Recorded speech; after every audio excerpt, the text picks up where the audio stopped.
ଜୟ ଜଗନ୍ନାଥ ପ୍ରଭୁ। ୱାଇଟି ପ୍ଲାଟଫର୍ମରେ ମୁଁ ସମସ୍ତ OTET 2024 ଆସ୍ପିରାଣ୍ଟକୁ ସ୍ୱାଗତ ଜଣାଉଛି।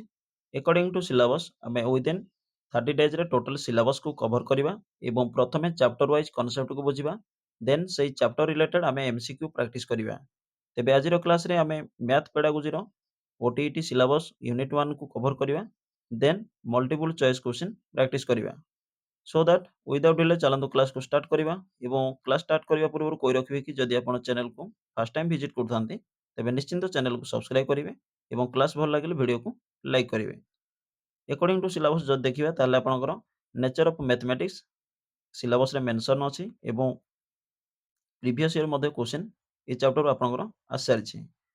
ତ ଗଣିତର ପ୍ରକୃତି ଓ ସ୍ୱରୂପ କ'ଣ ଯଦି ଆମେ ଜାଣିବା ତାହେଲେ କିଛି ପଏଣ୍ଟ ଅଛି ସେଗୁଡ଼ିକୁ ଆପଣ ମନେ ରଖିବେ ଏବଂ ଟୋଟାଲ ବୁକ୍କୁ ଆମେ ରିଡ୍ କରିବାକୁ କିଛି ଆବଶ୍ୟକତା ନାହିଁ। ତ ଯଦି ଦେଖିବା ଗଣିତର ପ୍ରକୃତି ବା ସ୍ୱରୂପ କ'ଣ, ତ ଗଣିତ ଶାସ୍ତ୍ରର ଅନ୍ତର୍ନିହିତ ସଂରଚନାରେ କେତେକ ବିଶିଷ୍ଟ ଗୁଣ ରହିଛି ଯାହା ଏହାକୁ କ'ଣ ନା ବିଦ୍ୟାଳୟରେ ପଢ଼ାଯାଉଥିବା ଅନ୍ୟ ବିଷୟମାନଙ୍କ ଠାରୁ ପୃଥକ କରିଥାଏ। ତ କ'ଣ ସେଗୁଡ଼ିକୁ ଆମେ ଡିଟେଲରେ ଡିସ୍କସ୍ କରିବା। ସର୍ବପ୍ରଥମେ ମନେ ରଖିବେ ଗଣିତ ହେଉଛି ଯୁକ୍ତିସଙ୍ଗତ ବା ଲଜିକାଲ। କାହିଁକି ନା ଗଣିତ ଶାସ୍ତ୍ର ତାର୍କିକ ଯୁକ୍ତିର ଏକ ବିଜ୍ଞାନ ଅଟେ। ଗଣିତର ସମସ୍ତ ମତବାଦ, ନୀତି, ଧାରଣାଗୁଡ଼ିକ ତର୍କଶାସ୍ତ୍ରର ବିଭିନ୍ନ ଧାରଣା ମାଧ୍ୟମରେ ପ୍ରକାଶ କରାଯାଇଛି। ତେଣୁ ଆମେ ଗଣିତକୁ କ'ଣ କହିଥାନ୍ତି ନା ଯୁକ୍ତିସଙ୍ଗତ ବୋଲି କହିଥାନ୍ତି। ତ ମନେ ରଖିବେ ସେଇ ପଏଣ୍ଟକୁ, ଗଣିତ ଏକ ଯୁକ୍ତିସଙ୍ଗତ ବା ଲଜିକାଲ। ଲଜିକାଲ ୱାର୍ଡକୁ ମନେ ରଖିବେ, ଆପଣଙ୍କୁ ଯାହା ସୁଇଟେବୁଲ ଲାଗିବ ଆପଣଙ୍କ ବାଇଲିଙ୍ଗୁଆଲରେ କ୍ୱେଶ୍ଚିନ୍ ପେପର ଆସିବ ଏବଂ ଲଜିକାଲ ୱାର୍ଡକୁ ଯଦି ବି ମନେ ରଖିପାରିବେ ତ ବି ଆପଣ ବେଷ୍ଟ ରହିବ। ଏବଂ ଗଣିତର ବିଭିନ୍ନ ଉପପାଦ୍ୟ ଗୁଡ଼ିକ ଯେତେବେଳେ ଆମେ କ୍ଲାସ୍ 9ରେ ଜ୍ୟାମିତିର ଉପପାଦ୍ୟ ଗୁଡ଼ିକୁ କରିଥାନ୍ତି କାରଣ ସେଗୁଡ଼ିକ ବିଭିନ୍ନ ତର୍କଶାସ୍ତ୍ର ଦ୍ୱାରା ବା ନୀତି ଦ୍ୱାରା ସିଦ୍ଧାନ୍ତ ଗ୍ରହଣ କରାଯାଇଛି। ତେଣୁ ସେଥିପାଇଁ ଆମେ ଗଣିତକୁ ଏକ କ'ଣ ନା ଯୁକ୍ତିସଙ୍ଗତ ବୋଲି କହିଥାନ୍ତି। ଦେନ୍ ଆମେ ଦେଖିବା କି ଗଣିତ ହେଉଛି ସାଙ୍କେତିକ ପରିପ୍ରକାଶ। ନମ୍ବର 2, ତ ଯଦି ପାରିବେ ତାହେଲେ ଆପଣ ସର୍ଟ ନୋଟ୍ କରିଦେବେ ତ ନିଶ୍ଚିନ୍ତ ଆପଣଙ୍କ ପାଇଁ ବେଷ୍ଟ ରହିବ। ଏକ୍ଜାମ ପୂର୍ବରୁ କେବଳ ରିଭାଇଜ କରିବା ଆବଶ୍ୟକତା ଅଛି। ତ ଗଣିତ ହେଉଛି ସାଙ୍କେତିକ ପରିପ୍ରକାଶ। Mathematics is symbolical. ତ ଯଦି ଆମେ ଦେଖିବା କି 25କୁ 11 ଦ୍ୱାରା ଗୁଣିଲେ ଗୁଣଫଳ 275 ହେବ। ତ ଏହା ଆପଣଙ୍କୁ ଅକ୍ଷରରେ ଲେଖା ହେଇଛି ଏବଂ ଯଦି ଆମେ ତାକୁ ଚାହିଁବା ତ 25 ଗୁଣନ 11 ସମାନ ଆମେ ଲେଖିପାରିବା କି 275। ତ ଏଇଠି ଆମେ କ'ଣ କଲେ ନା ଯାହା ଅକ୍ଷରରେ ଲେଖା ହେଇଛି ତାକୁ ଆମେ ସଂକେତରେ ପରିପ୍ରକାଶ କଲେ। ଯେଉଁ ଗୁଣନ ଚିହ୍ନ ହେଲା, ସମାନ ଚିହ୍ନ ହେଲା, ଏହା ଗୋଟେ ଗୋଟେ ସଂକେତରେ ଆମେ ପ୍ରକାଶ କରିପାରିଲେ। ତ ମନେ ରଖିବେ କି ଗଣିତ ହେଉଛି ସାଙ୍କେତିକ ପରିପ୍ରକାଶ ଏବଂ ଦୁଇଟି ପୂର୍ଣ୍ଣ ସଂଖ୍ୟା a ଓ b ର ଯୋଗଫଳକୁ ଅନ୍ୟ ଏକ ପୂର୍ଣ୍ଣ ସଂଖ୍ୟା c ଦ୍ୱାରା ଗୁଣନ କଲେ ଗୁଣଫଳ a ଓ c ର ଗୁଣଫଳ ଏବଂ b ଓ c ର ଗୁଣଫଳର ସମଷ୍ଟି ସଙ୍ଗେ ସମାନ। ଆପଣଙ୍କର ଜାଣିଥିବେ କି କ୍ଲାସ୍ 8ର ଯେଉଁ ସମୃଦ୍ଧି ନିୟମ ଅଛି, ସମୃଦ୍ଧି ନିୟମ ହେଲା, ସହଯୋଗୀ ନିୟମ, ବଣ୍ଟନ ନିୟମ, ଏସବୁ ଗୁଡ଼ିକ କ୍ରମ ବିନିମୟ ନିୟମ, ଏସବୁ ଗୁଡ଼ିକ କ'ଣ ନା ଗୋଟିଏ ଗୋଟେ ସାଙ୍କେତିକ ପରିପ୍ରକାଶରେ ଆମେ ପ୍ରକାଶ କରିଥାନ୍ତି। ତ ନମ୍ବର 2 ମନେ ରଖିବେ ଗଣିତ ହେଉଛି ସାଙ୍କେତିକ ପରିପ୍ରକାଶ। ଦେନ୍ ଦେଖିବା ଆମେ କି ସଂକ୍ଷିପ୍ତ ଅଭିବ୍ୟକ୍ତି ପ୍ରେସିସ୍ ଏକ୍ସପ୍ରେସନ। ତ ସଂକ୍ଷିପ୍ତ ଭାବ ପ୍ରକାଶ ଗଣିତର ଅନ୍ୟ ଏକ ପ୍ରଧାନ ପ୍ରକୃତି। ଗଣିତ ଶାସ୍ତ୍ର ଅଧିକ ଶୃଙ୍ଖଳିତ ହୋଇଥିବାରୁ ଏହାର ପ୍ରକାଶ ଭଙ୍ଗୀ ମଧ୍ୟ ଶୃଙ୍ଖଳିତ ହୋଇଥାଏ। ନିଜର ସମ୍ପୂର୍ଣ୍ଣ ଭାବକୁ ନିର୍ଭୁଲ ଓ ଅଳ୍ପ ଭାଷାରେ ସଂକ୍ଷିପ୍ତ ଭାବେ ପ୍ରକାଶ କରିବା ହେଉଛି ଗାଣିତିକ ଭାଷା। ତ ଗଣିତ ଜ୍ଞାନ ଆମକୁ ମିତଭାଷୀ କରାଏ ଏବଂ ଆମର ଉକ୍ତି ସଂକ୍ଷିପ୍ତ, ନିର୍ଦ୍ଦିଷ୍ଟ, ସ୍ପଷ୍ଟ, ବୋଧଗମ୍ୟ ଓ ଅର୍ଥପୂର୍ଣ୍ଣ ହୋଇଥାଏ। ମନେ ରଖିବେ ଏଠାରେ ଇମ୍ପୋର୍ଟାଣ୍ଟ ପଏଣ୍ଟ ଆପଣଙ୍କର ସଂକ୍ଷିପ୍ତ ଅଭିବ୍ୟକ୍ତି, କାରଣ ଗଣିତକୁ ଆମେ ସଂକ୍ଷିପ୍ତରେ ପ୍ରକାଶ କରିପାରିବା।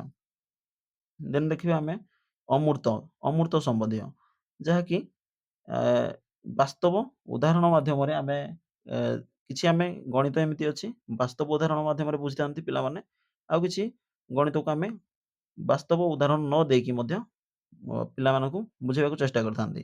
ତ ଯେଉଁଗୁଡ଼ିକ ବାସ୍ତବ ଉଦାହରଣ ଦେଇଥାନ୍ତି ସେଗୁଡ଼ିକୁ ଆମେ ମୂର୍ତ୍ତ କହିଥାନ୍ତି ଏବଂ ଯେଉଁଗୁଡ଼ିକ ବାସ୍ତବ ଉଦାହରଣ ନଥାଏ ସେଗୁଡ଼ିକ ଅମୂର୍ତ୍ତ ଆମେ କହିଥାନ୍ତି। ମନେ ରଖିବେ ଆବଷ୍ଟ୍ରାକ୍ସନ ଇଂଲିଶ ୱାର୍ଡକୁ ମଧ୍ୟ ମନେ ରଖିପାରିବେ, ଏକ୍ଜାମରେ ହେଲ୍ପଫୁଲ୍ ହେଇପାରିବ। ତ 4ଟା ଆମେ ବୁଝିଲେ। ଦେନ୍ ଆମେ ଦେଖିବା କି ଆଉ କ'ଣ କ'ଣ ଅଛି। ଏଇଠି ଯେଉଁ ଗୋଟେ ସଂଜ୍ଞା ଅଛି ସେଇ ସଂଜ୍ଞାକୁ ଆପଣ ମନେ ରଖିବେ। ପ୍ରାୟତଃ ଏକ୍ଜାମରେ ଏ ସଂଜ୍ଞା ଆସିଛି ଏବଂ ପ୍ରିଭିୟସ୍ ଇୟର କ୍ୱେଶ୍ଚିନ୍ ଯଦି ଆପଣ ଅବଲୋକ କରିବେ ଏ ସଂଜ୍ଞା ବହୁବାର ଆସିଛି। ତ ମନେ ରଖିବେ ବିଖ୍ୟାତ ଗଣିତଜ୍ଞ ଏଲ୍ ବର୍ସଙ୍କ ଭାଷାରେ ଅମୂର୍ତ୍ତତା ହେଉଛି ଗଣିତର ବଳ, କିନ୍ତୁ ଏହା ଉପଯୋଗୀ ହେବ ଯଦି ଏହା ଅଧିକ ସଂଖ୍ୟକ ନିର୍ଦ୍ଦିଷ୍ଟ ପରିସ୍ଥିତିକୁ ଅନ୍ତର୍ଭୁକ୍ତ କରେ। ଯେଉଁଗୁଡ଼ିକ ଇମ୍ପୋର୍ଟାଣ୍ଟ ସେଗୁଡ଼ିକୁ ଆମେ ଡିସ୍କସ୍ କରିବା। ନୁହଁ କି ଆମେ ଟୋଟାଲ ବହିକୁ ରିଡ୍ କରିବା, ସେମିତି ନୁହଁ। ସେମିତି ହେଲେ ତ ଆମେ ସିଲାବସ୍ କମ୍ପ୍ଲିଟ୍ ବି କରିପାରିବା ନାହିଁ। ଆମକୁ ଏକ୍ଜାମ୍ କ୍ୱାଲିଫାଇ କରିବାର ଅଛି। ତ ଏଇ ପଏଣ୍ଟକୁ ମନେ ରଖିବେ। ଏଲବର୍ସଙ୍କ ଭାଷାରେ କ'ଣ ନା ଅମୂର୍ତ୍ତତା ହେଉଛି ଗଣିତର ବଳ। କେବଳ ଏତିକି ହିଁ ମନେ ରଖିବେ। ଏହା କିଏ କହିଥିଲେ ନା ଏଲବର୍ସ କହିଥିଲେ। ଏ ସମ୍ପୂର୍ଣ୍ଣ ମନେ ରଖିବାର କିଛି ଆବଶ୍ୟକତା ନାହିଁ। କେବଳ ମନେ ରଖିବେ ଅମୂର୍ତ୍ତତା ହେଉଛି ଗଣିତର ବଳ। ଦେନ୍ ଦେଖିବା ଆମେ ଆଉ କ'ଣ ନା ନିର୍ଦ୍ଦିଷ୍ଟତା, ଏକ୍ସାକ୍ଟନେସ୍। ତ ନିର୍ଦ୍ଦିଷ୍ଟତା ବା ବସ୍ତୁନିଷ୍ଠତା ଗଣିତ ଶାସ୍ତ୍ରର ଏକ ବିଶେଷ ଧର୍ମ। ଆମେ ଯେତେବେଳେ OMR ବେସ୍ ହଉ କିମ୍ବା CBT ବେସ୍‌ରେ ଏକ୍ଜାମ୍ ଦେଇଥାନ୍ତି, ତ ସମସ୍ତଙ୍କର ଏକ୍ଜାମ୍ ନିର୍ଦ୍ଦିଷ୍ଟ ଥାଏ। ଏମିତି ନୁହଁ କି ଏ ସେଟ୍ A ର ଆନ୍ସର୍ ଅଲଗା ଆସିବ, ଏକ ମ୍ୟାଥମେଟିକ୍ସର, ସେଟ୍ B ର ଆନ୍ସର୍ ଅଲଗା ଆସିବ, ସେମିତି ନଥାଏ। କାରଣ ସବୁବେଳେ ଗଣିତର ଅନ୍ୟ ଟପିକ୍ ଅପେକ୍ଷା ଗଣିତର କ'ଣ ନା ଯେତେ ସବୁ କୋଶ୍ଚିନ୍‌ର ଆନ୍ସର୍ ଥାଏ, ତାହା ନିର୍ଦ୍ଦିଷ୍ଟ ହିଁ ଥାଏ। ତେଣୁ ଆମେ ଗଣିତକୁ ଆମେ କ'ଣ କହିପାରିବା ନା ନିର୍ଦ୍ଦିଷ୍ଟତା ବୋଲି କହିପାରିବା। ଏଗୁଡ଼ିକ ତା'ର ସ୍ୱରୂପ। ମନେ ରଖିବେ ଏଇ ପଏଣ୍ଟ ଗୁଡ଼ାକ। ତ ଦେନ୍ ଦେଖିବା ଶୃଙ୍ଖଳା ଓ ନିର୍ଦ୍ଦିଷ୍ଟ କ୍ରମ, ଅର୍ଡର ଆଣ୍ଡ ସିକ୍ୱେନ୍ସ। କାରଣ ଯେତେବେଳେ ଆମେ ଯଦି ଦେଖିବା କି କ୍ଲାସ୍ 7ର ଆମେ ଚଳନ ଅଛି, କ୍ଲାସ୍ 7ରେ ଆପଣଙ୍କର ଐକିକ ଧାରା ଅଛି ବା ଚଳନର କିଛି ନିୟମ ଅଛି। ଦେନ୍ କ୍ଲାସ୍ 8ରେ ସେଇ ଚଳନ ଯେଉଁ ଐକିକ ଧାରା ପିଲାମାନେ ପଢ଼ିଥାନ୍ତି ବା ସଳଖ ଚଳନ, ଯୌଥ ଚଳନ, ପ୍ରତିଲୋମୀ ଚଳନ, ତାକୁ ନେଇକି କ୍ଲାସ୍ 8ରେ ଆଉ କିଛି ଅଧିକା ଅଛି। ଠିକ୍ ସେହିପରି କ୍ଲାସ୍ 8ରେ ଯେଉଁ ସେଟ୍ ଅଛି, ତାକୁ ପୁଣି କ୍ଲାସ୍ 9ରେ ଆମେ ଆଉ ଟିକେ ସେଟ୍‌ର ବ୍ୟାପକ ସେଟ୍, ଇ ସେଟ୍, ତାକୁ ନେଇକି କ୍ରମ ଅନୁସାରେ ଥାଏ। ଏମିତି ନୁହଁ କି କ୍ଲାସ୍ 7ରେ ସେଟ୍ ଦବ, ତାପରେ କ୍ଲାସ୍ 9ରେ ସେଟ୍ ଦବ, ସେମିତି ନଥାଏ। କ୍ଲାସ୍ 7ରେ ଯଦି କିଛି ଥିବ ପାଠ, ତାକୁ ନେଇକି ଆମେ କ୍ଲାସ୍ 8ରେ କିଛି ପଢ଼ିଥାନ୍ତି। ତ କ୍ଲାସ୍ 7ର ପାଠ ଯେତେବେଳେ ଆମେ କ୍ଲାସ୍ 8ରେ ପଢ଼ିଥାନ୍ତି, ବେଳେବେଳେ ଆପଣ ଲକ୍ଷ୍ୟ ରଖିଥିବେ କି ପୂର୍ବ ପାଠର ଆଲୋଚନା ଥାଏ। ତେଣୁ ନିର୍ଦ୍ଦିଷ୍ଟ କ୍ରମରେ ଗଣିତଗୁଡ଼ିକ ଅର୍ଡର ଏବଂ ସିକ୍ୱେନ୍ସକୁ ସେ ଫଲୋ କରିଥାଏ। ଯୋଉଦ୍ୱାରା କି ଆମକୁ ବୁଝିବା ପାଇଁ ସୁବିଧା ହେଇଥାଏ। ଦେନ୍ ଦେଖିବା ଆମେ ମନେ ରଖିବା ଶୃଙ୍ଖଳା ଓ ନିର୍ଦ୍ଦିଷ୍ଟ କ୍ରମ। ଦେନ୍ ଦେଖିବା ସଂରଚନା, ପାଟର୍ନ। ନିର୍ଦ୍ଦିଷ୍ଟ ପାଟର୍ନରେ ଥାଏ ବା ନିର୍ଦ୍ଦିଷ୍ଟ ସଂରଚନା ଥାଏ। ତ ନ୍ୟୁନତମ ଶିକ୍ଷଣ ସ୍ତର ଅନୁଯାୟୀ ବିଦ୍ୟାଳୟ ସ୍ତରରେ ଗଣିତ ଶିକ୍ଷଣର ସ୍ଥିରୀକୃତ ମୁଖ୍ୟ ଉଦ୍ଦେଶ୍ୟଗୁଡ଼ିକ ମଧ୍ୟରୁ ବିଭିନ୍ନ ପ୍ରତିରୂପ ଏସବୁ ପଢ଼ିବାର କିଛି ଆବଶ୍ୟକତା ନାହିଁ। କେବଳ ପାଟର୍ନ ମନେ ରଖିବେ। ତ ସେଇଠି ଆପଣଙ୍କର ଆସିବ କି ନିମ୍ନୋକ୍ତ ମଧ୍ୟରୁ କେଉଁଟି ଗଣିତର ସ୍ୱରୂପ ନୁହେଁ।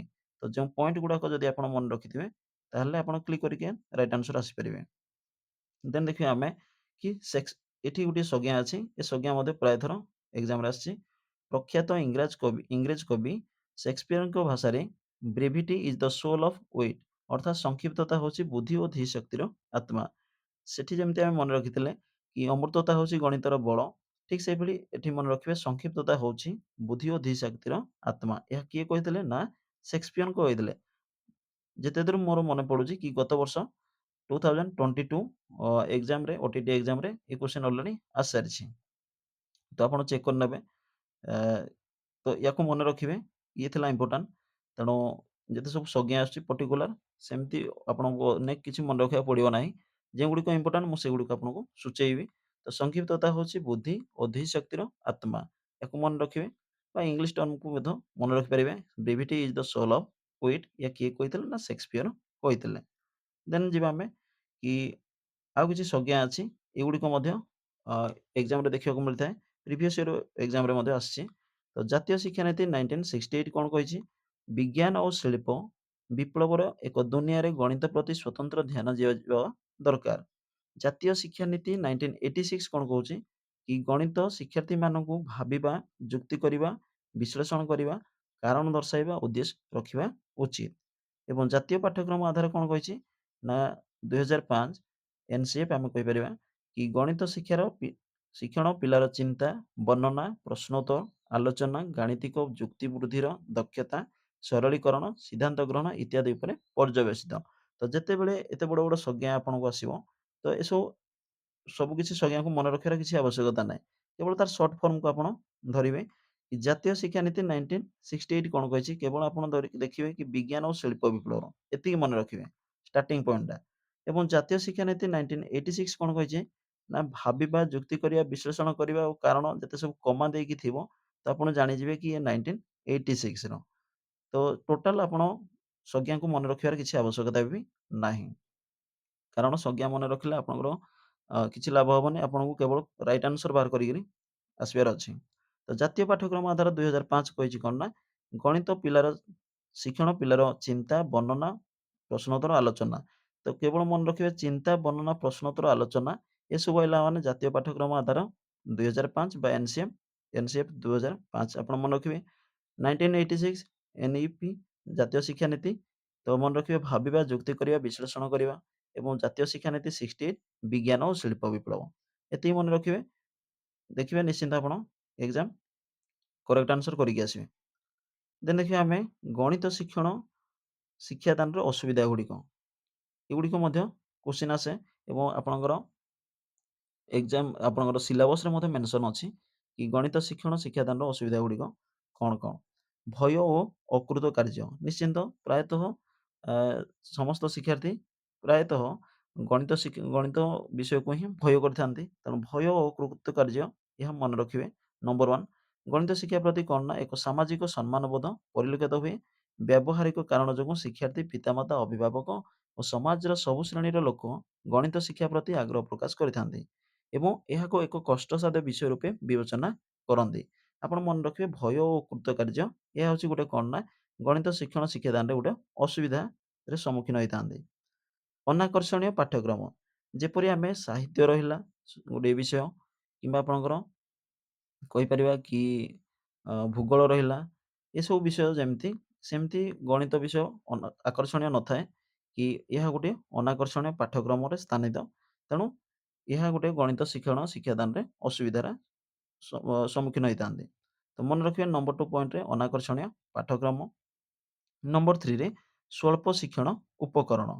ତ ଯେଉଁ ଟିଏଲ୍ଏମ୍ ଅଛି ଗଣିତ ଶିକ୍ଷଣ ପାଇଁ ଆଭେଲେବୁଲ୍ ନଥାଏ ପ୍ରତ୍ୟେକ ବିଦ୍ୟାଳୟ ଗୁଡ଼ିକରେ। ତେଣୁ ସେଥିପାଇଁ ପିଲାମାନଙ୍କର ଗଣିତ ଶିକ୍ଷଣରେ ବାଧକ ଉପୁଜିଥାଏ। ତ ମନେ ରଖିବେ ନମ୍ବର 3 ପଏଣ୍ଟ ସ୍ୱଳ୍ପ ଶିକ୍ଷଣ ଉପକରଣ। ପଏଣ୍ଟ କେବଳ ଆପଣ ମନେ ରଖନ୍ତୁ ବା ସର୍ଟ ନୋଟ୍ କରିପାରିବେ। କିଛି ଆବଶ୍ୟକତା ନାହିଁ କି ବହିକି ଟୋଟାଲ ରିଡ୍ କରିବାର। କେବଳ ତାର ପଏଣ୍ଟ ଗୁଡ଼ିକ ମନେ ରଖିଲେ ଯଥେଷ୍ଟ ସେତିକି। ଦେନ୍ ଦେଖିବା ନମ୍ବର 4ରେ କି ତ୍ରୁଟିପୂର୍ଣ୍ଣ ମୂଲ୍ୟାୟନ ପଦ୍ଧତି। ତ ଯେତେବେଳେ ଇଭାଲୁଏସନ୍ ହେଉଛି ଆମର ତ ବେଳେବେଳେ କ'ଣ ହୁଏ ନା କୋଶ୍ଚିନ୍ ରଙ୍ଗ ଥାଏ ଏବଂ ପିଲାମାନଙ୍କୁ ଏହା ଅସୁବିଧାର ସମ୍ମୁଖୀନ ହୋଇଥାନ୍ତି। ତ ତ୍ରୁଟିପୂର୍ଣ୍ଣ ମୂଲ୍ୟାୟନ ପଦ୍ଧତି ମଧ୍ୟ ଗୋଟିଏ କ'ଣ ନା ଗଣିତ ଶିକ୍ଷଣ ଶିକ୍ଷାଦାନରେ ବାଧକ ସାଜିଥାଏ ବା ମାନେ ଆପଣଙ୍କର ଶିକ୍ଷାଦାନ ପ୍ରତି ପିଲାମାନଙ୍କର ବିମୁଖ ହୋଇଥାନ୍ତି। ଏବଂ ନମ୍ବର 5ରେ ଯଦି ଦେଖିବା ଆମେ ସୀମିତ ଶିକ୍ଷକ ପ୍ରଶିକ୍ଷଣ ଏବଂ ଗଣିତ ଶିକ୍ଷକ ଶିକ୍ଷୟିତ୍ରୀଙ୍କର ଅଭାବ ମଧ୍ୟ ବିଦ୍ୟାଳୟ ଗୁଡ଼ିକରେ ଥାଏ। ଯଦ୍ୱାରା କି ଗଣିତ ଶିକ୍ଷାର ଅଗ୍ରଗତି ଘଟିପାରି ମଧ୍ୟ ନଥାଏ ଏବଂ ଅନାକର୍ଷଣୀୟ ଶିକ୍ଷଣ ଶିକ୍ଷାଦାନ ପ୍ରଣାଳୀ। ଯେଉଁ ପ୍ରୋସେସ୍ ବା ଯେଉଁ ପଦ୍ଧତି ବା ଯେଉଁ ପ୍ରକ୍ରିୟାରେ ଗଣିତ ଶିକ୍ଷାଦାନ ଦିଆଯାଇଥାଏ ଶ୍ରେଣୀ ଗୃହରେ, ସେହି ପ୍ରୋସେସ୍‌କୁ ସମସ୍ତ ଶିକ୍ଷକ ଶିକ୍ଷାର୍ଥୀ ସମସ୍ତ ଶିକ୍ଷକ ବା ଶିକ୍ଷୟିତ୍ରୀ କ'ଣ ନା ସେ ପ୍ରକ୍ରିୟାକୁ ଫଲୋ କରିନଥାନ୍ତି। ଯଦ୍ୱାରା କି କ'ଣ ହୁଏ ନା ଅନାକର୍ଷଣୀୟ ଶିକ୍ଷଣ ଶିକ୍ଷାଦାନ ପ୍ରଣାଳୀ ଦ୍ୱାରା ଗଣିତ ଶିକ୍ଷା ଅଗ୍ରଗତି କରିପାରିନଥାଏ। କେଉଁଠି ନା ଶ୍ରେଣୀ ଗୃହରେ। ଦେନ୍ ଦେଖିବା ଗଣିତ ଶିକ୍ଷଣ ପାଇଁ ଅନୁକୂଳ ବାତାବରଣ। ତାହେଲେ ଏଗୁଡ଼ିକ ତ ସମସ୍ୟା ଆସିଲା। ତାହେଲେ ସେ ସମାଧାନ କରିବା ପାଇଁ କ'ଣ କ'ଣ ଆମେ ଷ୍ଟେପ୍ ନେଇପାରିବା? ନା ଶିକ୍ଷାର୍ଥୀ ସହାୟକ ପରିବେଶ। ଶିକ୍ଷାର୍ଥୀ ନିଶ୍ଚିନ୍ତ ପ୍ରଥମେ ଶିକ୍ଷାର୍ଥୀ ପାଇଁ ସହାୟକ ଥିବା ଦରକାର ଯେଉଁ ପରିବେଶରେ ଶିକ୍ଷାର୍ଥୀ ଶିକ୍ଷାଦାନ କରିଥାଏ। ତ ପ୍ରଥମେ ଆମେ ଜାଣିବା କି ପିଲାଙ୍କୁ ବୁଝିବା।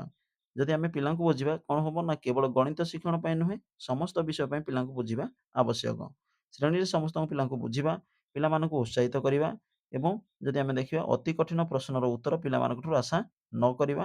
ପ୍ରଶ୍ନର ସମାଧାନ ବେଳେ ପିଲାମାନେ କେଉଁ ତ୍ରୁଟି କରୁଛନ୍ତି ସେଗୁଡ଼ିକୁ ଦେଖିବା। ଗଣିତ ପ୍ରଶ୍ନର ସମାଧାନ ପାଇଁ ଉପଯୁକ୍ତ ସମୟ ଦେବା ଦରକାର। ତ ଏତିକି ଧୈର୍ଯ୍ୟ ଜଣେ ଶିକ୍ଷକଙ୍କ ପାଖରେ ରହିବାର ଆବଶ୍ୟକତା ଅଛି। ଯଦ୍ୱାରା କି ଆମେ କହିପାରିବା କି ଏହା ଗୋଟିଏ ଶିକ୍ଷାର୍ଥୀ ସହାୟକ ପରିବେଶ ଏବଂ ଶିକ୍ଷଣ ଶିକ୍ଷାଦାନ ଯୋଜନା। ଯେତେବେଳେ ଆମେ ଲେସନ୍ ପ୍ଲାନ୍ କରୁଥିବା ତ ସେହି ସମୟରେ କ'ଣ ହୁଏ ନା ଶ୍ରେଣୀରେ ଅଧିକାଂଶ ପିଲା ଗଣିତ ବିଷୟକୁ ଏକ ବାଧ୍ୟତାମୂଳକ ବିଷୟ ବୋଲି ମନେ କରନ୍ତି।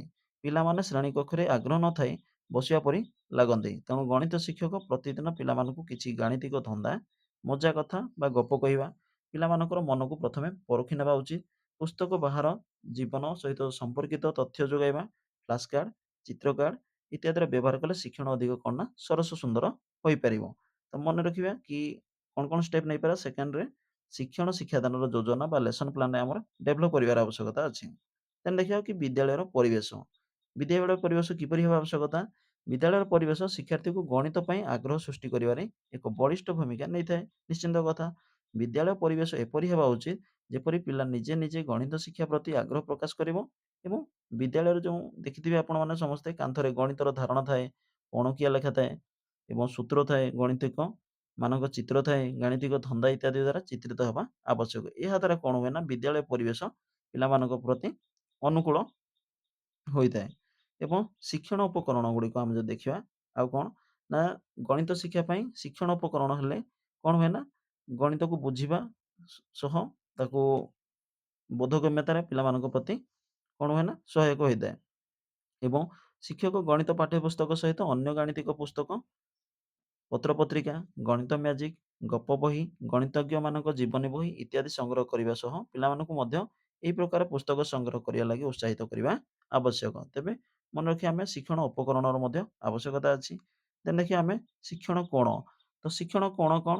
ନା ଗଣିତ ଶିକ୍ଷଣରେ ଆବଶ୍ୟକ ହେଉଥିବା ଉପକରଣ ଯଥା ଯେଉଁ ଉପକରଣ ଗୁଡ଼ିକ ଫ୍ଲାସ୍ କାର୍ଡ ହେଲା, ଗୋଡ଼ି, ଚିତ୍ର, ଚାର୍ଟ, କ୍ୟାଲେଣ୍ଡର, କାର୍ଡ, କାଠି, ପ୍ରସ୍ତୁ ଇତ୍ୟାଦି ସଂଗ୍ରହ କରି ପ୍ରତି ଶ୍ରେଣୀ ଗୃହରେ ଥିବା ଶିକ୍ଷଣ କୋଣରେ ରହିବା ଆବଶ୍ୟକ।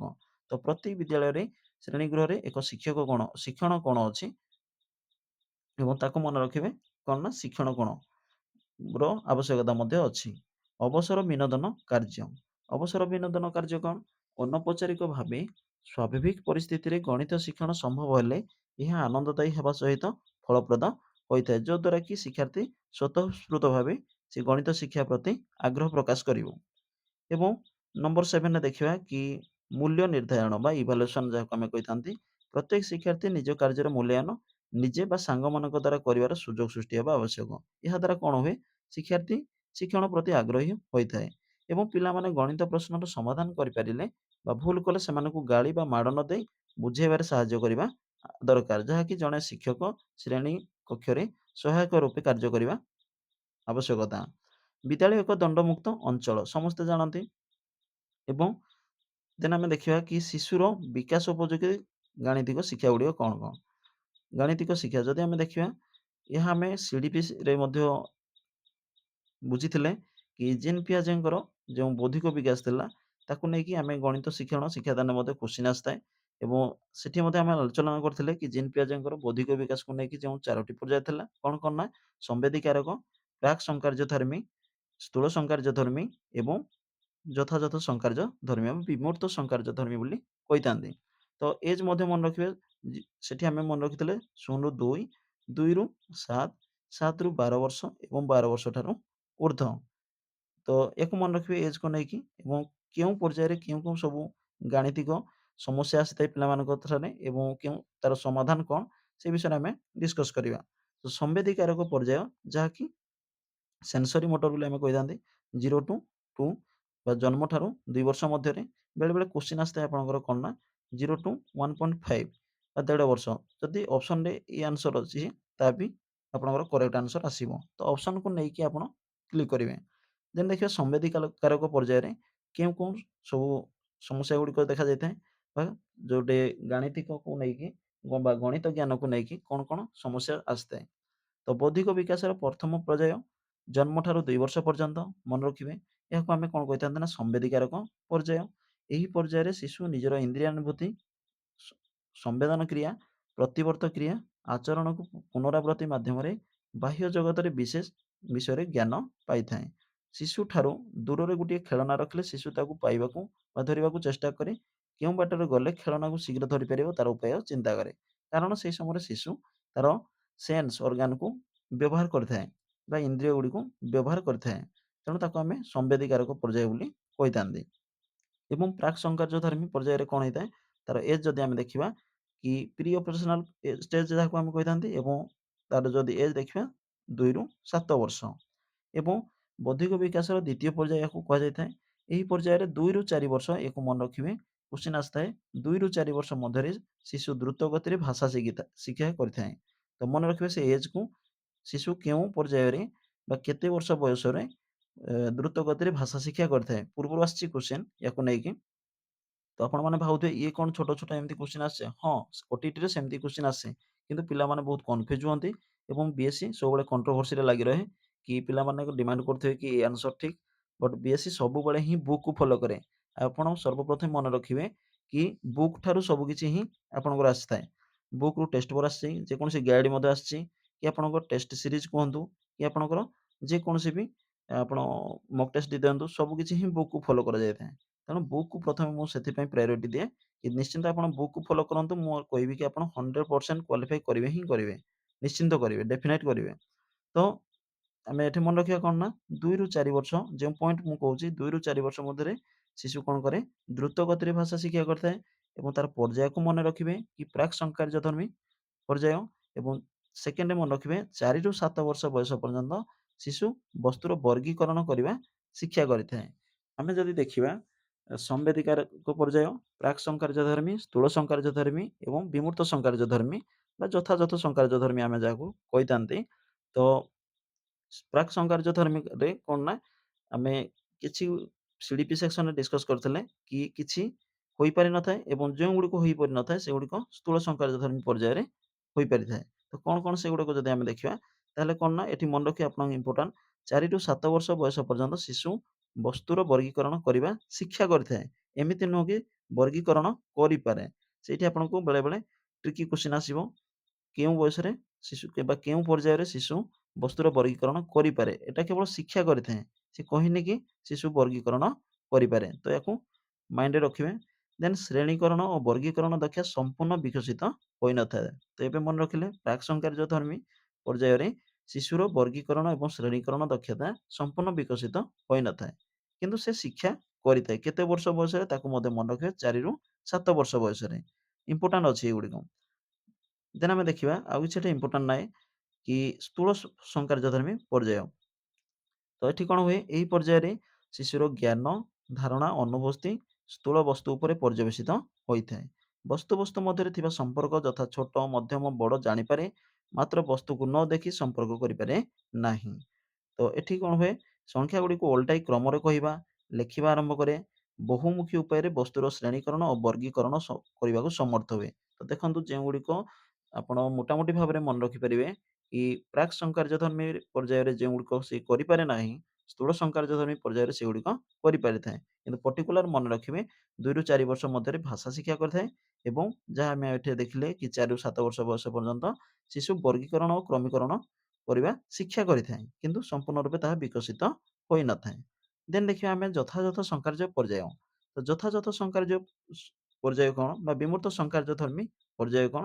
ଏଠି କ୍ୱେଶ୍ଚିନ୍ ଆସେ ଆପଣଙ୍କର ପିଲାମାନଙ୍କର ସମସ୍ୟା ସମାଧାନ ମୂଳକ ଦକ୍ଷତା ବୃଦ୍ଧି ପାଇଥାଏ। ମୋତେ ଯେତେଦୂର ମନେ ପଡୁଛି କି ପ୍ରିଭିୟସ୍ ଇୟର କ୍ୱେଶ୍ଚିନ୍ ଏଇଟା ହିଁ ଆସିଥିଲା।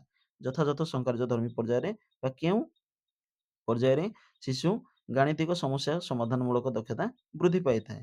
ତ ତାର ରାଇଟ୍ ଆନ୍ସର ହେବ ଯଥାଯଥ ସଂକାର୍ଯ୍ୟଧର୍ମୀ ପର୍ଯ୍ୟାୟ ବା ବିମୂର୍ତ୍ତ ସଂକାର୍ଯ୍ୟଧର୍ମୀ ପର୍ଯ୍ୟାୟ। ଏବଂ ଆଉ କଣ ମନେ ରଖିବେ କି ଯୁକ୍ତିସଙ୍ଗତ ଉପାୟରେ ଚିନ୍ତା କରିବାକୁ ସମର୍ଥ ହୋଇଥାନ୍ତି।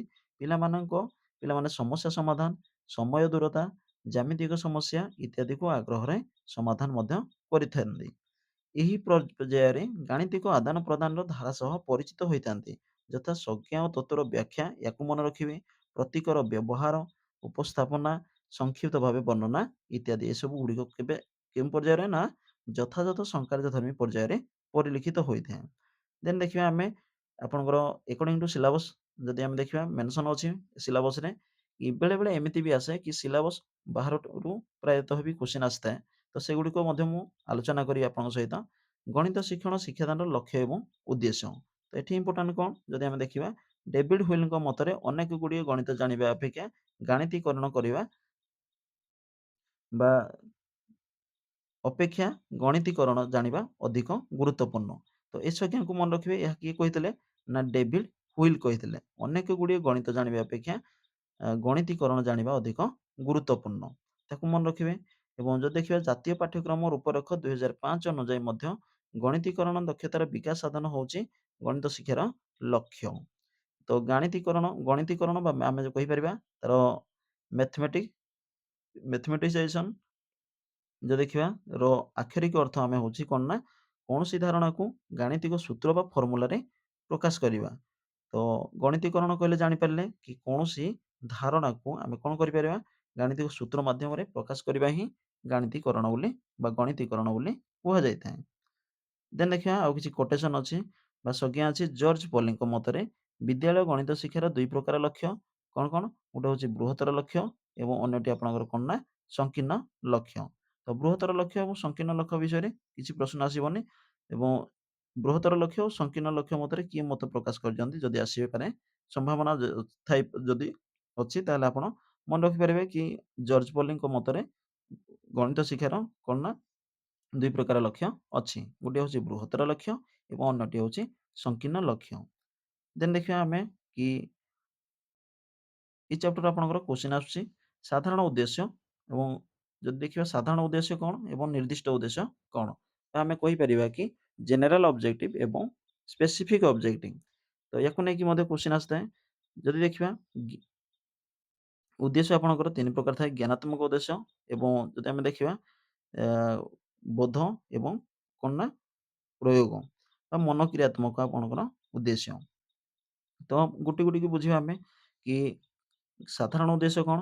ସାଧାରଣ ଉଦ୍ଦେଶ୍ୟ ଏବଂ ନିର୍ଦ୍ଦିଷ୍ଟ ସ୍ପେସିଫିକ୍ ଗୋଟିଏ ଉଦ୍ଦେଶ୍ୟକୁ ଯଦି ଆମେ ଗୋଟେ ଶିକ୍ଷାର୍ଥୀଠାରୁ ଆଶା କରୁଥିବା ତାକୁ ବା ଆମ ନିର୍ଦ୍ଦିଷ୍ଟ ଭାବେ କୌଣସି ଅ ଶିକ୍ଷାର୍ଥୀ ଏହା ଜାଣିଛି ନା ନାହିଁ ତାକୁ ଯଦି ଜାଣିବା ପାଇଁ ଆମେ ତାକୁ ପରୀକ୍ଷା କରିବା ତାହେଲେ ଆମେ ତାକୁ କହିପାରିବା କି ନିର୍ଦ୍ଦିଷ୍ଟ ଉଦ୍ଦେଶ୍ୟ ଏବଂ ମୋଟାମୋଟି ଭାବେ ଯଦି କିଛି ଆମେ ଶିକ୍ଷାର୍ଥୀ କ'ଣ ଜାଣିଛି ବା କ'ଣ ଜାଣିବାକୁ ଚାହୁଁଛି ସେଗୁଡ଼ିକ ଯଦି ଆମେ ଆନାଲିସିସ୍ କରିବା ତାହେଲେ ସେଗୁଡ଼ିକ ହେଉଛି ସାଧାରଣ ଉଦ୍ଦେଶ୍ୟ। ତ ଜ୍ଞାନାତ୍ମକ ଉଦ୍ଦେଶ୍ୟରେ କେଉଁ କେଉଁଗୁଡ଼ିକ ଯିବ ତାକୁ ମନେ ରଖିବେ। ଛାତ୍ରଛାତ୍ରୀମାନେ ଗାଣିତିକ ତଥ୍ୟ ସମ୍ବନ୍ଧୀୟ ଜ୍ଞାନ ଆହରଣ କରିବେ। ଏ ହେଉଛି କ'ଣ ନା ଜ୍ଞାନାତ୍ମକ ଉଦ୍ଦେଶ୍ୟ ଏବଂ ସାଧାରଣ ଉଦ୍ଦେଶ୍ୟରେ ଏଉଟି ଯିବ। ଜ୍ଞାନାତ୍ମକ ଉଦ୍ଦେଶ୍ୟ ଛାତ୍ରଛାତ୍ରୀମାନେ ଗାଣିତିକ ତଥ୍ୟ ସମ୍ବନ୍ଧୀୟ ଜ୍ଞାନ ଆହରଣ କରିବେ ଏବଂ ନିର୍ଦ୍ଦିଷ୍ଟ ଉଦ୍ଦେଶ୍ୟ ଯଦି ଦେଖିବା 2 ଅଙ୍କ ବିଶିଷ୍ଟ ସଂଖ୍ୟାଗୁଡ଼ିକୁ ଊର୍ଦ୍ଧ୍ୱକ୍ରମ ଓ ଅଧଃକ୍ରମରେ ସଜାଡ଼ିବେ। କ'ଣ ପାଇଁ ଏ ନିର୍ଦ୍ଦିଷ୍ଟ ଉଦ୍ଦେଶ୍ୟ ହେଲା? କାହିଁକି ନା ଆମେ କେବଳ ଗୋଟିଏ ହିଁ ପିଲାଙ୍କ ଠାରୁ ଜାଣିବାକୁ ଚେଷ୍ଟା କରୁଛନ୍ତି ବା ପିଲା କ'ଣ ଜାଣିଛି ବା ନ ଜାଣିଛି ସେଗୁଡ଼ିକୁ ଆମେ ଜାଣିବାକୁ ଚେଷ୍ଟା କରୁଛନ୍ତି। 2 ଅଙ୍କ ବିଶିଷ୍ଟ ସଂଖ୍ୟାଗୁଡ଼ିକୁ ଊର୍ଦ୍ଧ୍ୱକ୍ରମ ଓ ଅଧଃକ୍ରମରେ ସଜାଡ଼ିବେ। ନା କି ସମସ୍ତ ଅଙ୍କ ଗୁଡ଼ିକର ଊର୍ଦ୍ଧ୍ୱକ୍ରମ ଓ ଅର୍ଦ୍ଧକ୍ରମରେ ସଜାଡ଼ିବେ ଏବଂ ବିଭିନ୍ନ ଚିତ୍ରମାନଙ୍କ ମଧ୍ୟରୁ ବର୍ଗଚିତ୍ର ଚିହ୍ନିବେ। ତ ଏଇଗୁଡ଼ିକୁ ଆମେ ନିର୍ଦ୍ଦିଷ୍ଟ ଉଦ୍ଦେଶ୍ୟ ବୋଲି ଆମେ ନେଇପାରିବା।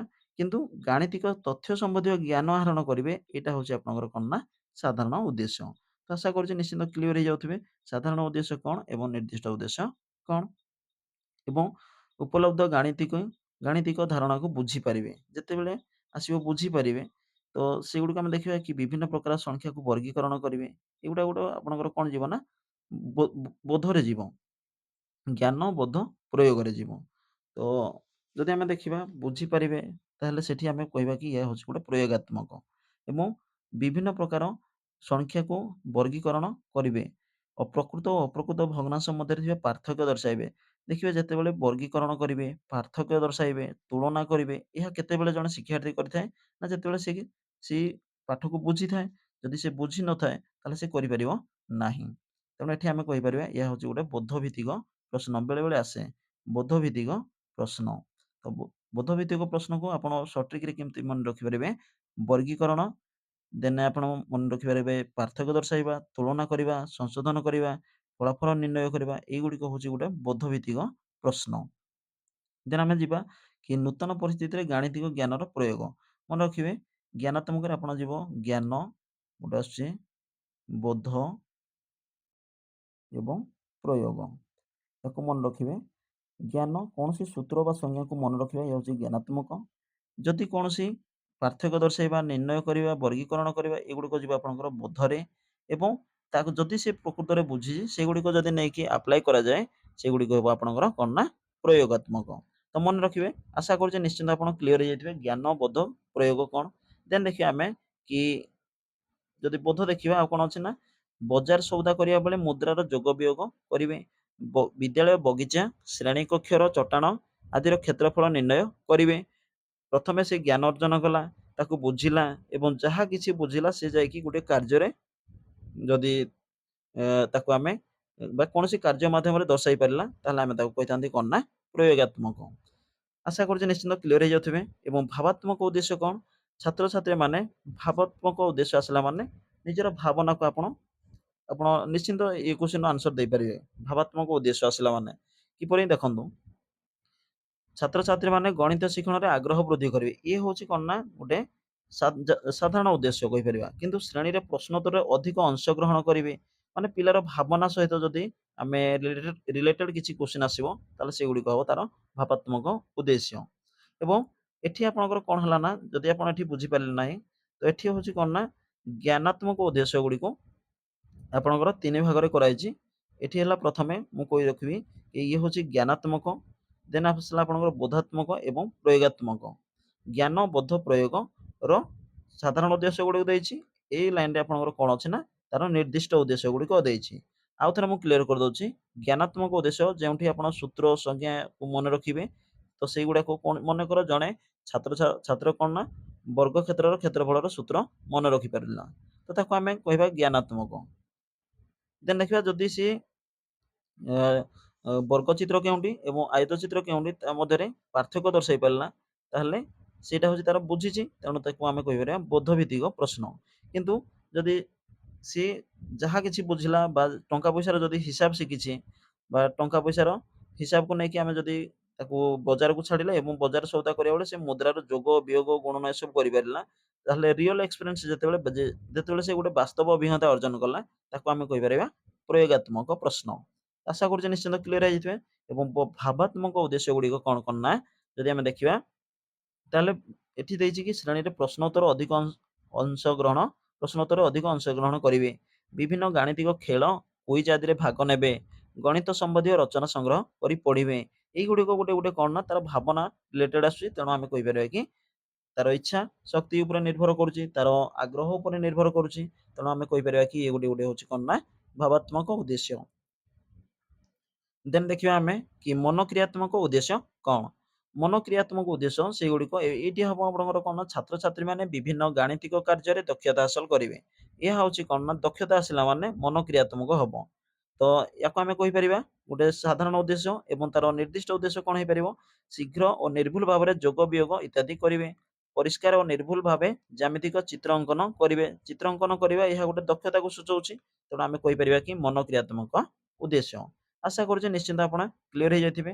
ଏବଂ ଯାହା କିଛି ଆମେ ଏବେ ଯେଉଁ କନସେପ୍ଟ ବା ଏକର୍ଡିଂ ଟୁ ସିଲାବସ୍ ଆମେ ଏବେ ପଢିଲେ, ତ ସେଇ ରିଲେଟେଡ୍ ଆମେ କିଛି କ୍ୱେଶ୍ଚିନ୍ କୁ ପ୍ରାକ୍ଟିସ କରିବା। ଏମିତି ଯଦି ଆପଣ ପଢନ୍ତି ନିଶ୍ଚିନ୍ତ ମୁଁ କହିବି କି 100% କ୍ୱାଲିଫାଇ କରିବେ।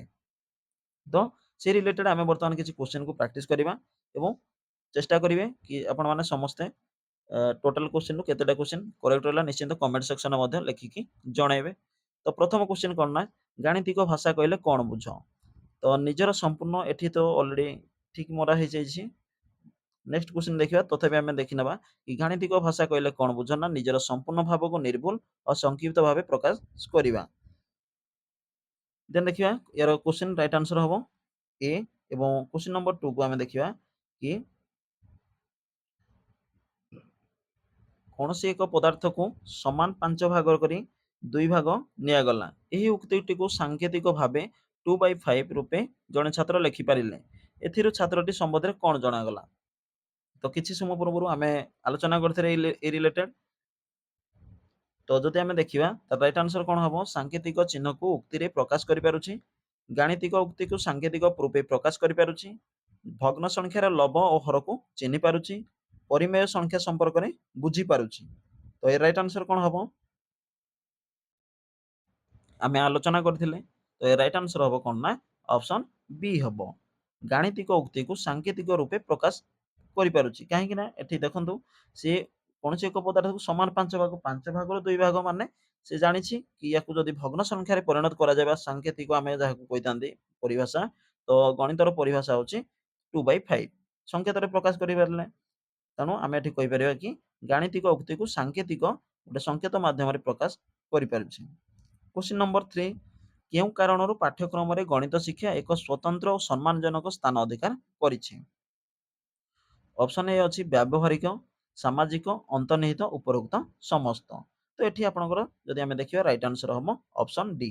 ବେଳେ ବେଳେ ଓଟିଇଟି ରେ ପ୍ରାୟତଃ ଅପସନ ଡି ଆସିଥାଏ, ତାକୁ ମଧ୍ୟ ଧ୍ୟାନ ରଖିବେ। ନମ୍ବର 4, ବିଦ୍ୟାଳୟରେ ଗଣିତ ଶିକ୍ଷାଦାନ ଫଳରେ ଶିକ୍ଷାର୍ଥୀମାନେ ଗଣିତ ସମ୍ବନ୍ଧୀୟ ଜ୍ଞାନ ଆହରଣ କରନ୍ତି, କେତେକ ଗାଣିତିକ ଦକ୍ଷତା ଓ କୌଶଳ ହାସଲ କରନ୍ତି, କେତେକ ସୁଅଭ୍ୟାସ ଗଠନ କରନ୍ତି, ଉପରୋକ୍ତ ସମସ୍ତ। ତ ଏଠି କଣ ଲାଗୁଛି ଆପଣଙ୍କୁ ରାଇଟ୍ ଆନ୍ସର ହେଲା ବେଳେ, ତ ସମସ୍ତେ କହିବେ କି ୟାର ରାଇଟ୍ ଆନ୍ସର ହବ ଅପସନ ଡି ଉପରୋକ୍ତ ସମସ୍ତ, କାରଣ ସମସ୍ତ ଷ୍ଟେଟମେଣ୍ଟ ଗୁଡ଼ିକ ପଜିଟିଭ ସେନ୍ସ ଦଉଛି। ଦେନ୍ ଦେଖିବା କ୍ୱେଶ୍ଚିନ୍ ନମ୍ବର ଆମେ 5, ନିମ୍ନଲିଖିତ ମଧ୍ୟରୁ କେଉଁଟି ଗଣିତର ଏକ ପ୍ରକୃତି।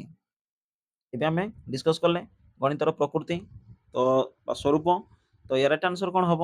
କ୍ୱେଶ୍ଚିନ୍ ନମ୍ବର 5 ଆମେ ସବୁ କିଛି ଡିସ୍କସ୍ କରିଥିଲେ। ନିର୍ଦ୍ଦିଷ୍ଟତା ଡିସ୍କସ୍ କରିଥିଲେ, ସଂକ୍ଷିପ୍ତତା ଥିଲା, ନିର୍ଦ୍ଦିଷ୍ଟ କ୍ରମ ପାଟର୍ନ ଥିଲା ବା ସିକ୍ୱେନ୍ସ ଥିଲା ଏବଂ ଯଦି ଏହାର ରାଇଟ୍ ଆନ୍ସର ଅପସନ୍ ଡି, ସମସ୍ତେ ଏହାର ରାଇଟ୍ ଆନ୍ସର ଦେଇସାରିଥିବେ। କ୍ୱେଶ୍ଚିନ୍ ନମ୍ବର 6 ଭଗବାନ ବିଶ୍ୱକୁ ଯେଉଁ ଭାଷାରେ ଲେଖିଛନ୍ତି ତାହା ହେଉଛି ଗଣିତ। ଉକ୍ତିଟି କାହାର? ନମ୍ବର 6 ଏ ସଂଜ୍ଞାକୁ ମଧ୍ୟ ମନେ ରଖିବେ। ନମ୍ବର 6 ର ରାଇଟ୍ ଆନ୍ସର କ'ଣ ହବ ନା, ଯଦି ଆମେ ଦେଖିବା ଗାଲିଲିଓ ହିଁ ରାଇଟ୍ ଆନ୍ସର ହବ। ନମ୍ବର 7 ନିମ୍ନଲିଖିତ ମଧ୍ୟରୁ କେଉଁଟି ଗଣିତର ସ୍ୱରୂପ ନୁହେଁ? ଗଣିତର ସ୍ୱରୂପ ଆମେ ପଢ଼ିଲେ କି ସଂରଚନା, ସଂକ୍ଷିପ୍ତତା, ବ୍ୟାଖ୍ୟାକରଣ, ନିର୍ଦ୍ଦିଷ୍ଟ କ୍ରମ। ତ କ୍ୱେଶ୍ଚିନ୍ ନମ୍ବର 7 ର ରାଇଟ୍ ଆନ୍ସର କ'ଣ ହବ? ଯଦି ଆମେ ଦେଖିବା ଆମେ ଏସବୁ ପଢ଼ିଥିଲେ, ସଂରଚନା ପଢ଼ିଥିଲେ, ସଂକ୍ଷିପ୍ତତା ପଢ଼ିଥିଲେ, ନିର୍ଦ୍ଦିଷ୍ଟ କ୍ରମ ପଢ଼ିଥିଲେ, କିନ୍ତୁ ବ୍ୟାଖ୍ୟାକରଣ ୟାକୁ ଆମେ ପଢ଼ିନଥିଲେ। ତେଣୁ ରାଇଟ୍ ଆନ୍ସର ହବ ଅପସନ୍ ବି। ଦେନ୍ ଦେଖିବା କ୍ୱେଶ୍ଚିନ୍ ନମ୍ବର 8 ଗଣିତରେ ପଢ଼ାଯାଉଥିବା ପ୍ରସଙ୍ଗ ସବୁ କିପରି ସଜାଯାଇଥାନ୍ତି? ତ ରାଇଟ୍ ଆନ୍ସର କ'ଣ ହବ? ଏଇ ମଧ୍ୟରୁ କିଛି ଆପଣଙ୍କର ପ୍ରିଭିୟସ୍ ଇୟର କ୍ୱେଶ୍ଚିନ୍ ମଧ୍ୟ ଅଛି। ତ ଯଦି ଦେଖିବା କ୍ୱେଶ୍ଚିନ୍ ନମ୍ବର 8 ର ରାଇଟ୍ ଆନ୍ସର ହବ ନିର୍ଦ୍ଦିଷ୍ଟ କ୍ରମରେ, ସରଳରୁ ଜଟିଳ, ଜ୍ଞାତରୁ ଅଜ୍ଞାତ। ଯଦି ଆମେ ଦେଖିବା ସମସ୍ତ ଗୁଡ଼ିକ ଠିକ୍ ଅଛି, ଅପସନ୍ ଡି ହିଁ କରେକ୍ଟ ଆନ୍ସର ଆସିବ। କ୍ୱେଶ୍ଚିନ୍ ନମ୍ବର 9 ବିଜ୍ଞାନ ଜଗତର ରାଣୀ ବୋଲି କାହାକୁ କୁହାଯାଏ? ବିଜ୍ଞାନ ଜଗତର ରାଣୀ ବୋଲି କାହାକୁ କୁହାଯାଏ? ନା ଏ ଆପଣଙ୍କର ବୁକ୍ରେ ମେନସନ୍ ଅଛି। ତ ଏ ରାଇଟ୍ ଆନ୍ସର କ'ଣ ହବ? କ୍ୱେଶ୍ଚିନ୍ ନମ୍ବର 9 ର ସମସ୍ତେ ୟା ରାଇଟ୍ ଆନ୍ସର ଦେଇସାରିଥିବେ କି ଅପସନ୍ ବିଜ୍ଞାନ ଜଗତର ରାଣୀ ବୋଲି କାହାକୁ କୁହାଯାଏ? ନା ଅପସନ୍ ସି ହବ।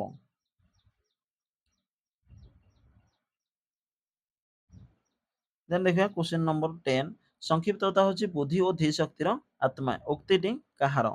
ଏବେ ଆମେ ଡିସ୍କସ୍ କରିଥିଲେ କି ଯେଉଁ ସଂଜ୍ଞା ମୁଁ ଆପଣଙ୍କୁ କହିଥିଲି କି ନିଶ୍ଚିନ୍ତ ମନେ ରଖିବେ। ସଂକ୍ଷିପ୍ତତା ହେଉଛି ବୁଦ୍ଧି ଓ ଧୀ ଶକ୍ତିର ଆତ୍ମା। ଏ ଉକ୍ତିଟି କିଏ କହିଥିଲେ? ନମ୍ବର 10 ର ଯଦି ରାଇଟ୍ ଆନ୍ସର ଦେଖିବା କି ରାଇଟ୍ ଆନ୍ସର ହବ ସେକ୍ସପିୟର। ଦେନ୍ ଦେଖିବା ଚିନ୍ତାରେ ସ୍ପଷ୍ଟତା ଓ ତର୍କଯୁକ୍ତ ସିଦ୍ଧାନ୍ତରେ ଅନୁସରିତ ସ୍ୱୀକାର୍ଯ୍ୟ ହେଉଛି ଗଣିତର ଗାଣିତିକ ପ୍ରଚେଷ୍ଟାର କେନ୍ଦ୍ର। ଏହା କେଉଁଠାରେ କୁହାଯାଇଛି? ଜାତୀୟ ଶିକ୍ଷାନୀତି 1982 ଦେଖନ୍ତୁ, ଜାତୀୟ ଶିକ୍ଷାନୀତି 1982 ତ ବିଲକୁଲ ନାହିଁ। 82 ରେ କେବେ ଗୋଟେ ଶିକ୍ଷାନୀତି ହେଇନି ଏନ୍ଇପି। ଜାତୀୟ ଶିକ୍ଷାନୀତି 1992 ଏବଂ ଜାତୀୟ ପାଠ୍ୟକ୍ରମ ଆଧାର 2005, ରାଜ୍ୟ ପାଠ୍ୟକ୍ରମ ଆଧାର 2007। ମନେ ରଖିବେ ଓସିଏଫ୍ ଷ୍ଟେଟ୍ କରିକୁଲମ୍ ଫ୍ରେମୱାର୍କ ଏବଂ ଆପଣଙ୍କର ଏନସିଏଫ୍ ନ୍ୟାସନାଲ କରିକୁଲମ୍ ଫ୍ରେମୱାର୍କ 2005। ତ 11 ର ରାଇଟ୍ ଆନ୍ସର ଯଦି ଦେଖିବା ତାହେଲେ କ'ଣ ହବ ନା ଅପସନ୍ ସି ହିଁ ହବ ଆପଣଙ୍କର ରାଇଟ୍ ଆନ୍ସର। ଜାତୀୟ ପାଠ୍ୟକ୍ରମ ଆଧାର 2005। କ୍ୱେଶ୍ଚିନ୍ ନମ୍ବର ଦେନ୍ ଦେଖିବା 12 ବିଜ୍ଞାନ ଓ ଶିଳ୍ପ ବିପ୍ଳବର ଏହି ଦୁନିଆରେ ଗଣିତ ପ୍ରତି ସ୍ୱତନ୍ତ୍ର ଧ୍ୟାନ ଦିଆଯିବା ଦରକାର। ଏହା କେଉଁଠାରେ କୁହାଯାଇଛି? କିଛି ସମୟ ପୂର୍ବରୁ ମୁଁ ଆପଣଙ୍କୁ କହିଥିଲି କି କିପରି ଆପଣ ସର୍ଟ ଟ୍ରିକ୍ରେ ମନେ ରଖିପାରିବେ। ତ କ୍ୱେଶ୍ଚିନ୍ ନମ୍ବର 12 ଯଦି ରାଇଟ୍ ଆନ୍ସର ହବ 1968। ଜାତୀୟ ଶିକ୍ଷାନୀତି 1968 ରେ ମେନସନ୍ ଅଛି। ଏବଂ କ୍ୱେଶ୍ଚିନ୍ ନମ୍ବର 13 କେଉଁଟି ଗଣିତ ଶାସ୍ତ୍ରର ଏକ ବିଶେଷ ଧର୍ମ ଅଟେ? କ୍ୱେଶ୍ଚିନ୍ ନମ୍ବର 13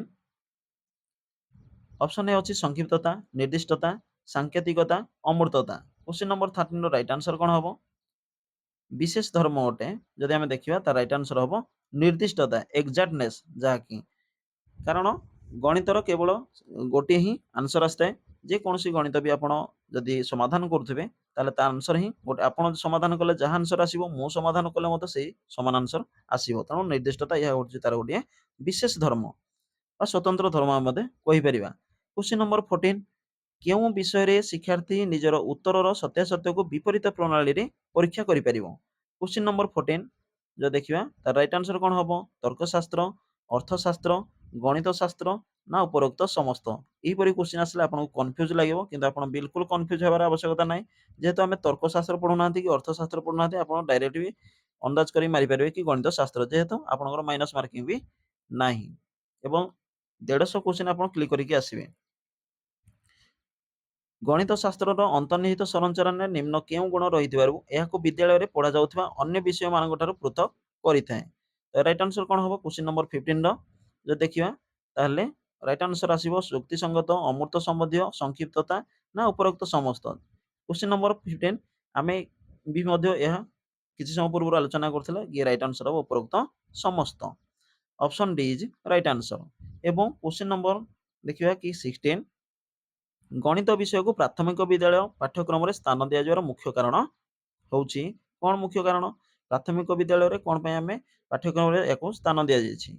ଗଣିତ ଏକ ଯଥାର୍ଥ ବିଜ୍ଞାନ, ଗଣିତ ତାର୍କିକ ଦୃଷ୍ଟିକୋଣ ସୃଷ୍ଟି କରିଥାଏ, ଗଣିତର ମନୁଷ୍ୟ ଜୀବନ ସହ ଘନିଷ୍ଠ ସମ୍ପର୍କ ଅଛି, ନା ଉପରୋକ୍ତ ସମସ୍ତ। ତ ଯଦି ଦେଖିବା ରାଇଟ୍ ଆନ୍ସର କ'ଣ ହବ? ରାଇଟ୍ ଆନ୍ସର ହବ କ୍ୱେଶ୍ଚିନ୍ ନମ୍ବର 16 ର ଅପସନ୍ ଡି, ଉପରୋକ୍ତ ସମସ୍ତ। ଦେନ୍ ଦେଖିବା କ୍ୱେଶ୍ଚିନ୍ ନମ୍ବର 17, ଗଣିତ ଜ୍ଞାନ ଓ ଦକ୍ଷତା କାହା ପାଇଁ ଆବଶ୍ୟକ? କ୍ୱେଶ୍ଚିନ୍ ନମ୍ବର 17 ଯଦି ଆମେ ଦେଖିବା, ଶିକ୍ଷାର୍ଥୀ, ବ୍ୟବସାୟୀ, ଦିନ ମଜୁରିଆ, ଉପରୋକ୍ତ ସମସ୍ତ। ତ ରାଇଟ୍ ଆନ୍ସର ଦିଅନ୍ତୁ, ବହୁତ ଭଲ କ୍ୱେଶ୍ଚିନ୍। 17 ଶିକ୍ଷାର୍ଥୀ, ବ୍ୟବସାୟୀ, ଦିନ ମଜୁରିଆ। ଯଦି ଆମେ ଦେଖିବା ବାସ୍ତବରେ ଏ କ୍ୱେଶ୍ଚିନ୍ ର ଆନ୍ସର ଅପସନ୍ ଡି ହିଁ ହେବ, ନିଶ୍ଚିନ୍ତ କଥା। କାରଣ ଶିକ୍ଷାର୍ଥୀ ପାଇଁ ବି ଦରକାର, ବ୍ୟବସାୟୀ ପାଇଁ ମଧ୍ୟ ଦରକାର ଏବଂ ଦିନ ମଜୁରିଆ ପାଇଁ ମଧ୍ୟ ଦରକାର। ତେଣୁ ରାଇଟ୍ ଆନ୍ସର ହବ ଅପସନ୍ ଡି। ଜାତୀୟ ପାଠ୍ୟକ୍ରମ ଆଧାର 2005 ଅନୁଯାୟୀ କ'ଣ ଅଛି? ଯଦି ଦେଖିବା, ଗଣିତ କେତେକ ବଛା ବଛା ଶିକ୍ଷାର୍ଥୀଙ୍କୁ ଶିକ୍ଷା ଦିଆଯିବା ଉଚିତ। ସତରେ କ'ଣ ଏମିତି ହୁଏ କି ଗଣିତ କେତେକ ବଛା ବଛା ଶିକ୍ଷାର୍ଥୀଙ୍କୁ ଶିକ୍ଷା ଦିଆଯିବା ଆବଶ୍ୟକତା ଅଛି?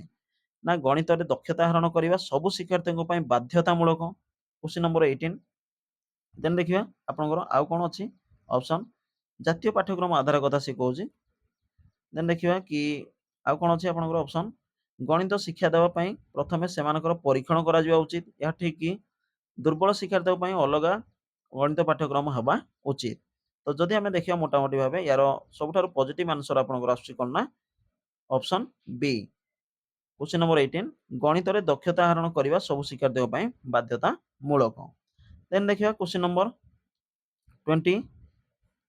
19, ପାର୍ବଣ ସମୟରେ ଶ୍ରେଣୀଗୃହରେ ଶତକଡ଼ା ପଢ଼ାଇଲା ବେଳେ ଦୋକାନ ମାନଙ୍କରେ ଦିଆଯାଉଥିବା ରିହାତି ସମ୍ପର୍କରେ ଆଲୋଚନା କରାଲା।